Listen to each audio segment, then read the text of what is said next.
writer is not a creature of the crowd. He must live with it, yet remain apart from it. Like a spy, he must use it and report upon it, be one with it, yet infinitely wary. Like a spy, his real work is done alone. John Le Carre's life began in Poole, Dorset, where he was brought up by his strict nonconformist grandfather.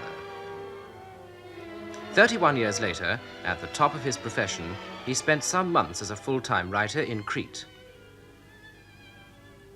Contrary to public imagination, the nearest he's been to real-life espionage was a brief stint with intelligence in Vienna.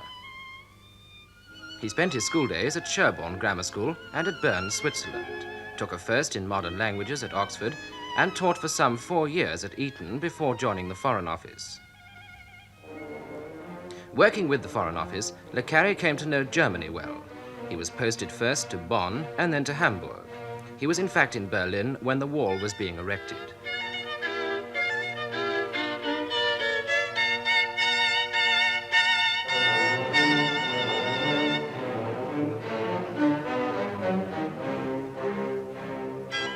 From this experience springs much of his anger at the Cold War and the bitterly harsh picture he's drawn in his prize-winning book, The Spy Who Came In From the Cold.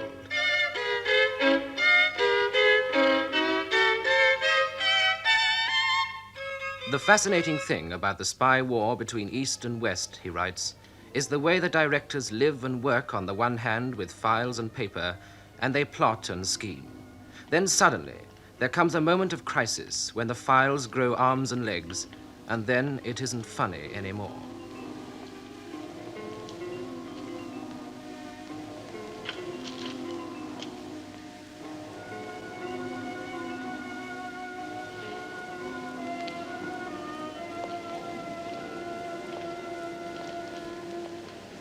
What's wrong? Why the Vopers so close? I don't know.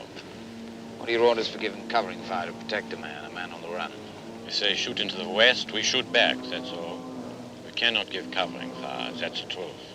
They tell us there would be war if we did. Got a man coming over tonight. Here, at this crossing point. It'd mean a great deal if we could get him out. There's those places where you can climb.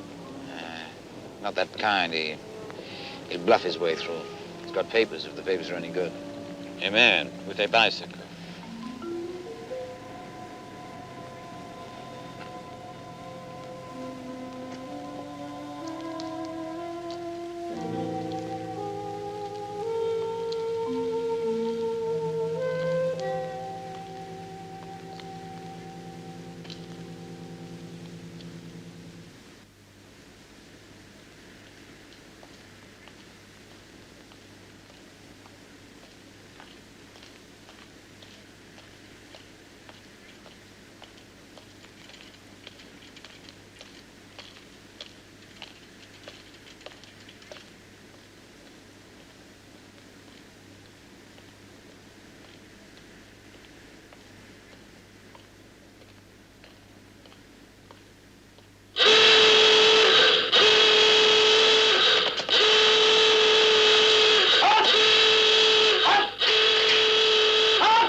Richard Burton stars with Claire Bloom in The Spy Who Came In From the Cold, just recently released in London.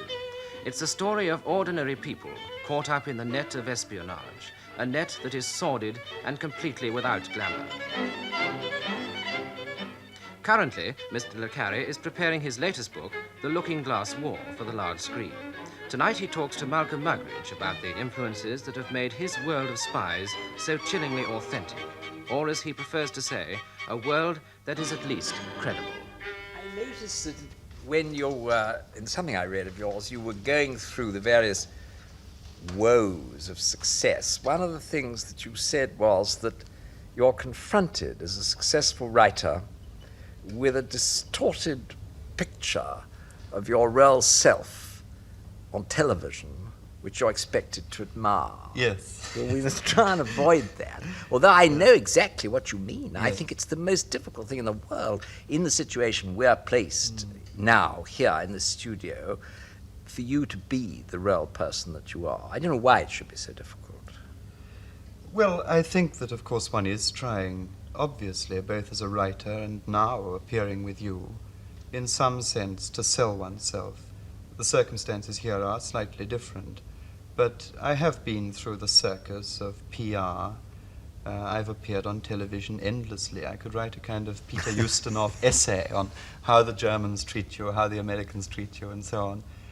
And none of those people on the sort of walk-on part that you're given really invite you to be anything other than what the public want you to be. They want to hear whether you write with a red pencil or a blue pencil, whether you get up at 5 or at 9, whether you're spoiled by success. And funnies about success are simply out of place. You can say you were spoiled before or you were vain before, but this is not what people want to hear. It is a strange thing, and therefore this particular method of projecting people, in a sense, comes to dominate them. So that, I mean, what you said carried one stage further, and then you really are that thing. Yes, I think that probably with the exception of the Victorian era, when even in this country we did try to make stars of our writers, there's never been a time when one's had to face such a glare of publicity when one was doing a lonely job. I think that this could very possibly, in the end, detract from the collective performance of young writers now, who are trying in the course of their lives to make a contribution to the minor English novel. Le Carre could destroy literature. It could very well destroy literature. So, I mean, yes. it might be that it's arguable, it's possible, Yes. that because people don't want literature. Do you see what I mean? Yes, I do indeed. And of course, hand in hand with that goes the materialistic instinct. Who is the champ? Who's the best man? Whom should we read?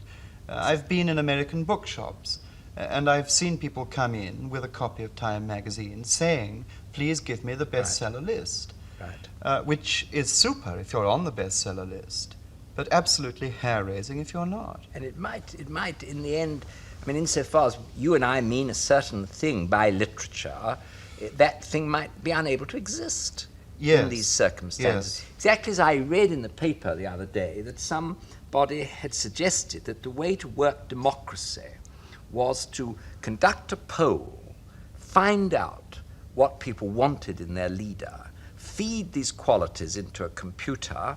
Out of the computer would come a man. James Bond. Yeah, and look for that man. Yes. And yes. then you say, well, there's the man, he fits this. Yes. But now literature could be exactly the same. Yes, in indeed. fact, there are signs. And I've felt in this talk of yours about success, which I find passionately interesting, a sort of premonition that this might be happening. Yes. And that you might be a victim. Am I right? I don't think I'm a victim, and like I said you anybody might else. be. Yes, I think that anybody could become one, like anyone else. Of course, I enormously enjoy being widely read and being highly paid for it. And I think that I also enjoy, if I'm absolutely honest, being able to go into a restaurant where people know me and getting a table when they apparently haven't got one, that kind of thing. But against that, I tried to make the point in the article or the talk to which you refer that a writer is a solitary. He is slightly out of tune. He is different. His methods of creation are the methods of a lonely person who is borrowing, abstracting experiences here and there and putting them together and trying to make a parcel, if you like, which you can then offer to the public. In that sense, he's an illusionist. And if people are constantly trying to look up his sleeve, then he's going to spoil his trick. Could this be why The Spy has interested you so much? Because he too, in a sense, is in that position, isn't he? Yes. I think the solitary interests me. In part, I have been a lonely person. Certainly the spy interests me because it's the solitary placed in the collective position. That's to say, he's representing some kind, or supposedly representing some kind of ideology, alone. He's what Edward Crankshaw recently called, and I twice quoted, the lonely decider. And this was why, I suppose, in the first place, yes, I felt an affinity with the spy figure. I tell you what I think happens, because I was a spy for about 18 months. There are sort of bizarre circumstances in the war in Portuguese East Africa. And of course, it is true that you obviously, the one point of your life is you can't be yourself. But of course, you very soon invent someone else. Yes. And that perhaps is where your theory of loneliness is a slight romanticization. Yes, I think that's very true.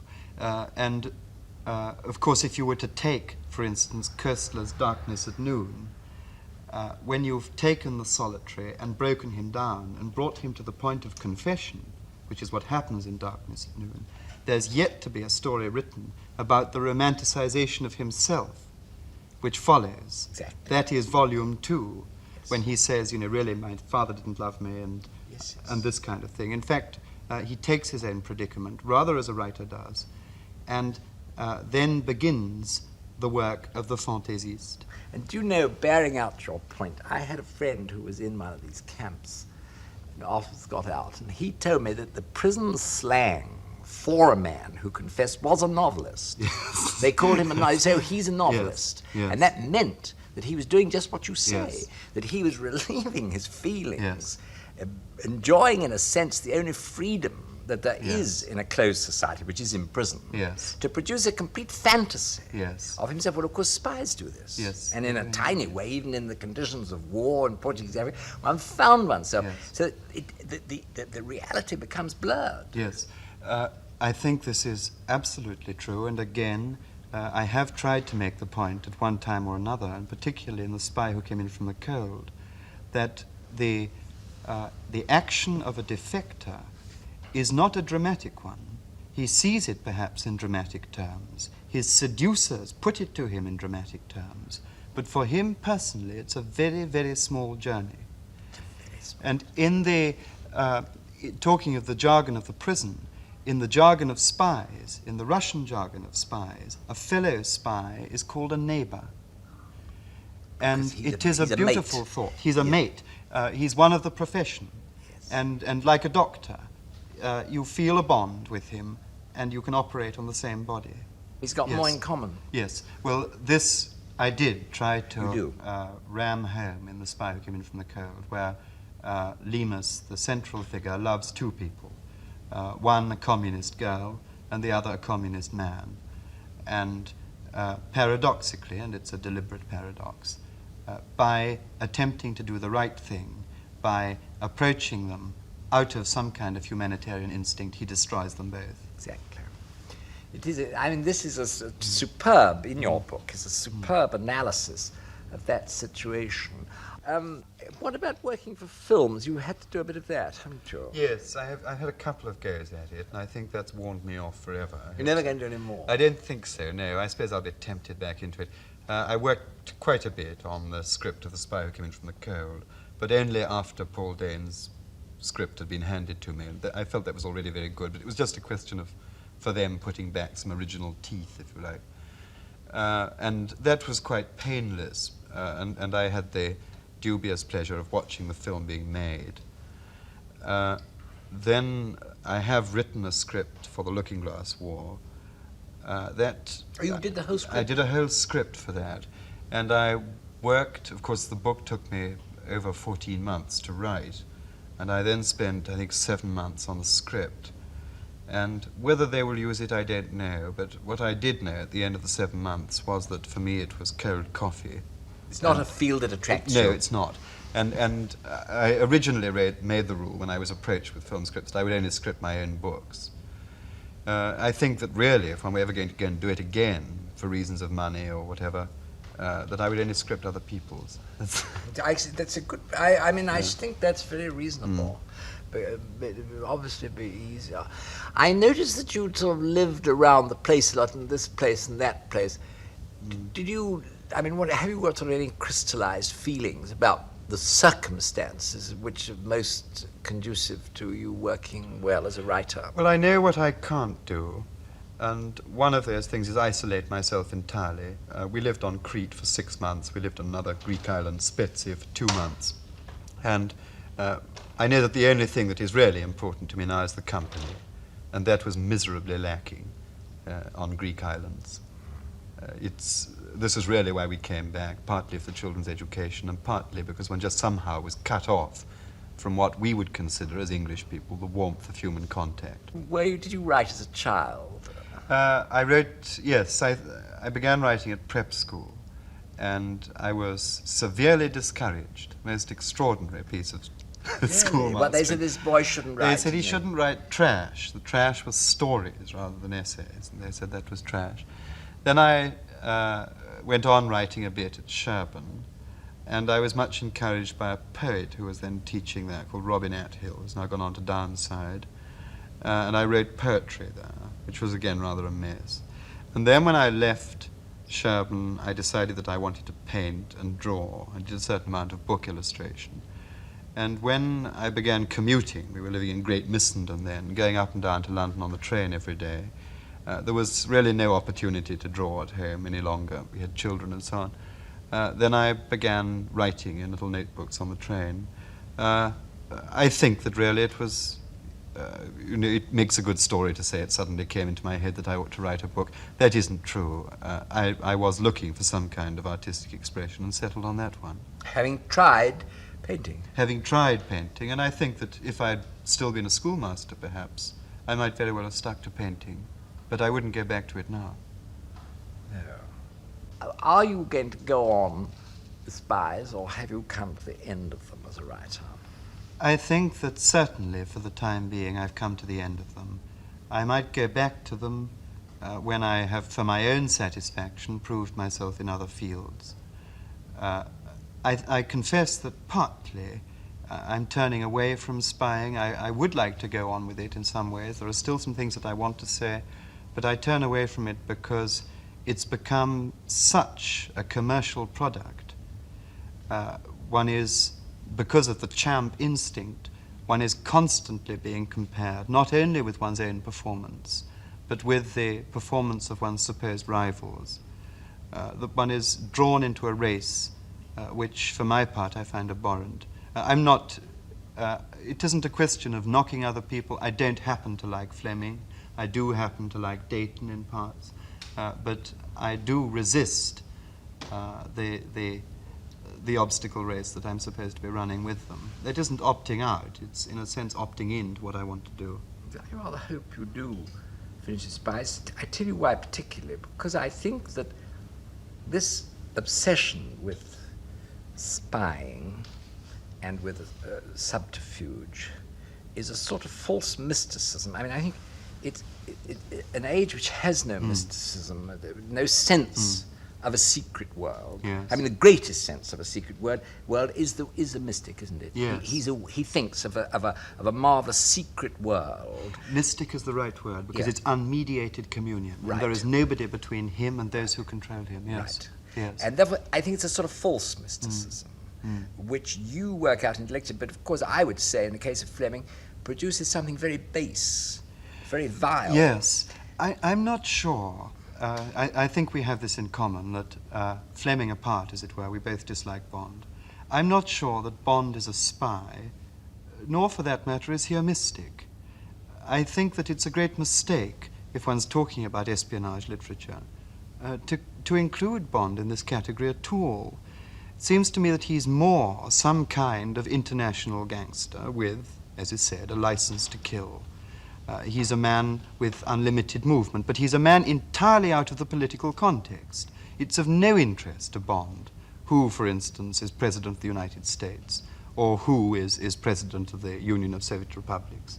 It's the consumer goods ethic, really, that everything around you, all the dull things of life, are suddenly animated by this wonderful cachet of espionage.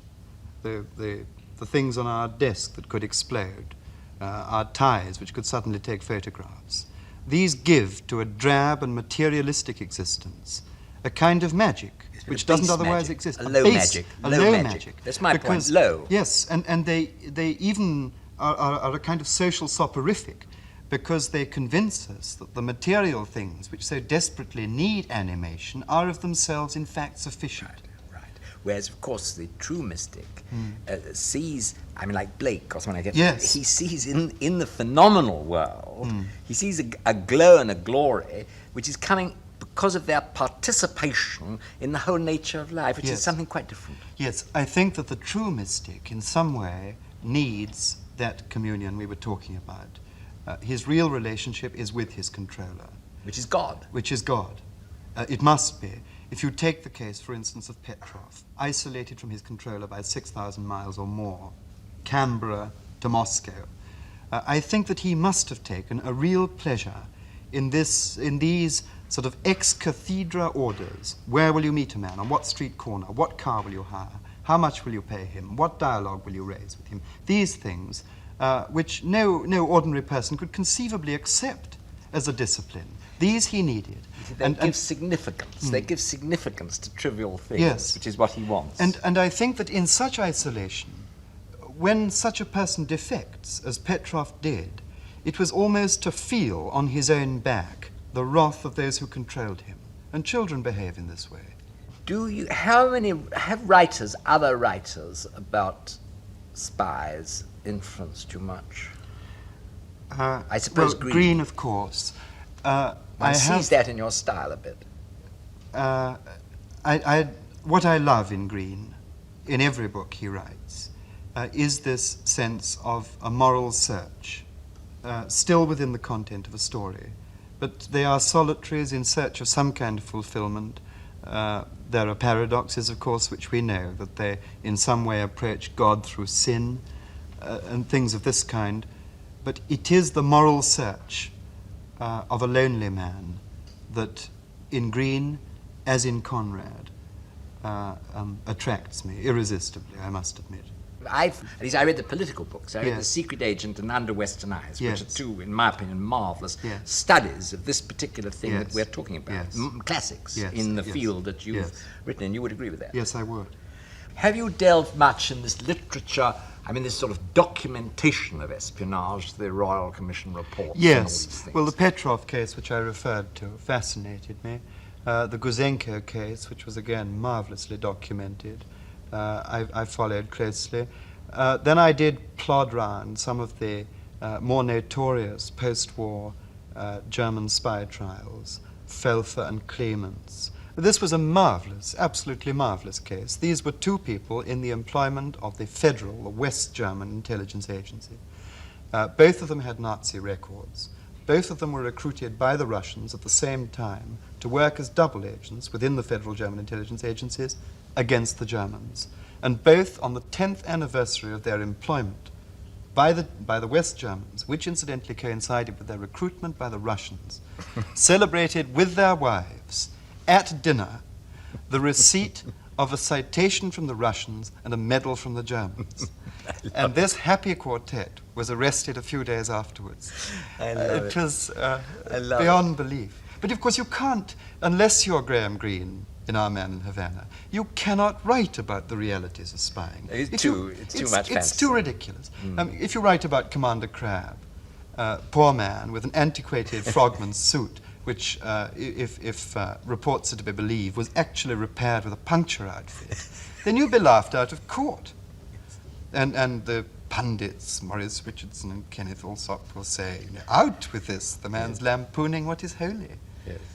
It has that enormous difficulty, that the fantasy of it is so great. That also, I think, is part of its appeal. It goes to the very heart of the fantasy of our time.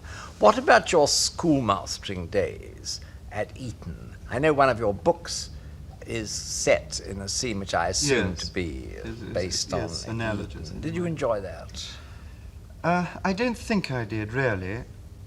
I enjoyed, I suppose, Eton because it offers, as no other institution does, with the possible exception of Oxford and Cambridge, wonderful company, wonderful dinner parties. It offers, indeed, the relaxed, contemplative academic life, up to a point, as long as you can forget the boys. That must be a little difficult. I quite agree. What about your childhood, this tremendously strong nonconformist? Isn't there a very strong nonconformist? There was reading in the about your beginning. grandfather. Yes, there was in the beginning. I had a very mixed childhood because I had effectively no mother from the age of about 5. I was largely brought up by my grandparents the early part of my life, and then the war came, And I was suddenly rooted clean out of that nonconformist, very strict atmosphere, no Sunday papers, no playing in the sandpit on Sundays, no bad language, no drink unless it was medicinal, and so on. And became a kind of war baby, dragged round the Chalfonts and then whisked off unaccountably to Aberdeen. And the only touchstone I had with people was at school, and I also seemed to change my schools a lot. So that I had an unsettled, rather roving life, in which, from largely a working class background, I was being groomed for something rather more refined. And I think that the social preoccupations in my books, which are fairly strong, Really? Do in part stem from a kind of private insecurity about whether I was really equal to the company for which I was being groomed, whether I was not playing some kind of part in order to be in with the right people, and so on, a kind of rather disagreeable social striving, which I now regret. I think that was... Did this very strong sort of Puritan strain in your grandfather, did that leave any trace, do you think, in you on your views? I think it probably did. Hell, were you... Hell played a big part, but so also did heaven, and everything in my sort of early life with my grandparents, from the loss of a pin to the discovery of a 10-shilling note, was the result of the divine intervention of God. And I suppose that one never quite gets rid of these things. I'm not suggesting that I believe that now, but I was certainly taught to believe it at that age. Some might have left something in your Yes, mind. yes. Do you think your worry, which I notice in things you've written about being rich, might derive a bit from that? Yes. I feel it has worried you. Yes, I think that's very probably true. Hasn't it worried you? I mean, Yes, it has worried me. It still does worry me. It worries me also, I think, again perhaps in a nonconformist way, because at heart I believe that I'm overpaid. At heart I feel, I think, guilty about other writers who perhaps have more talent than I and a great deal less money, who've never found recognition of any kind and may never do so. People who are working in hundreds with great ideas and great talent and great literacy and articulation, who for some reason never quite get off the ground. But, you know, one can't go on crying about it forever. It's luck. Have you any sort of idea about what you're going to do next? I have, yes. I have a couple of books that I would like to write, and On quite different sort of themes. On quite different themes, one of which I'm writing now. But here the cautious instinct raises its head. I would hate to talk about that. Well, I think you're absolutely right. The point is that you're going to do something different. Yeah. And we shall look forward to it. It's...